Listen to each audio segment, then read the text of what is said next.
Friends, welcome to Bhumika kitchen. ನಾನು ನಿಮ್ಮ ಭೂಮಿಕಾ ಸುದರ್ಶನ್. ನಾನಿವತ್ತು ತುಂಬ ಸಿಂಪಲ್ ಆಗಿರೋವಂಥ ಒಂದು ರೆಸಿಪಿನ ತೋರಿಸ್ತಾ ಇದ್ದೀನಿ. ಕೊತ್ತಂಬರಿ ಸೊಪ್ಪಿನ ಚಟ್ನಿ. ಏನಪ್ಪ ಇದೆ ಈ ಕೊತ್ತಂಬರಿ ಸೊಪ್ಪಿನ ಚಟ್ನಿಲಿ ಅಂತ ಅಂತೀರಾ? ತುಂಬಾ ಕಮ್ಮಿ ಕ್ವಾಂಟಿಟಿ ಅಲ್ಲಿ ಮಾಡ್ಬೋದು, ಜೊತೆಗೆ ಕಮ್ಮಿ ಪದಾರ್ಥಗಳನ್ನ ಉಪಯೋಗಿಸಿ ಮಾಡೋವಂಥದ್ದು. ಆದರೆ ಟೇಸ್ಟ್ ಮಾತ್ರ ಹೇಳಕ್ಕೆ ಅಸಾಧ್ಯ. ಇದು ಬಿಸಿ ಬಿಸಿ ಅನ್ನಕ್ಕೆ ತುಪ್ಪ ಹಾಕ್ಕೊಂಡು ಪಕ್ಕ ಹಾಕೊಂಡು ತಿಂತಾ ಇದ್ರಂತೂ ಏನು ರುಚಿಯಾಗಿರುತ್ತೆ ಗೊತ್ತಾ?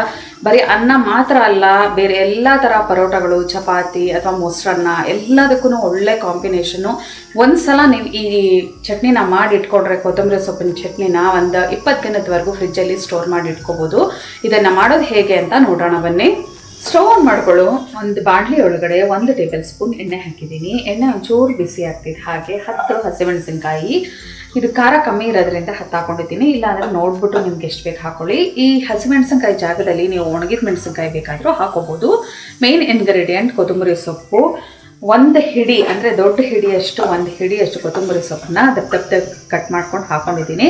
ಇದನ್ನು ಚೆನ್ನಾಗಿ ಬಾಡಿಸ್ಕೊಳ್ಳೋಣ. ಕೊತ್ತಂಬರಿ ಸೊಪ್ಪು ನೋಡೋದಕ್ಕೆ ಎಷ್ಟೊಂದಿತ್ತು ನೋಡಿ.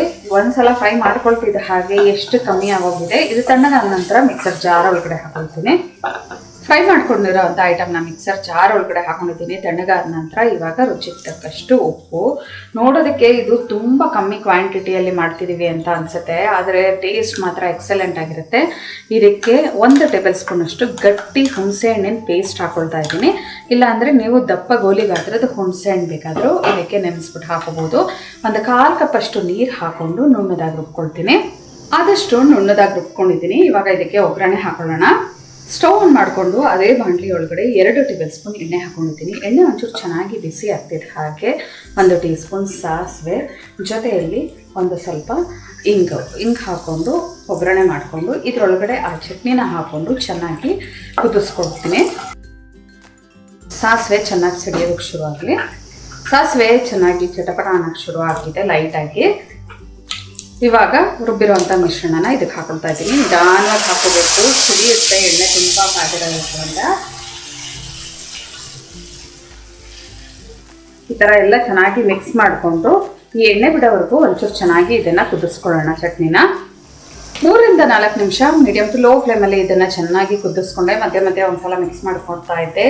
ಒಳ್ಳೆ ಎಷ್ಟು ಚೆನ್ನಾಗಿ ಘಮ ಬರ್ತಾ ಇದೆ ಗೊತ್ತಾ? ಕೊತ್ತಂಬರಿ ಸೊಪ್ಪು ಘಮ ಅಂತೂ ತುಂಬಾ ಚೆನ್ನಾಗಿದೆ. ರುಚಿ ಅಂತೂ ಹೇಳಕ್ಕೆ ಅಸಾಧ್ಯ.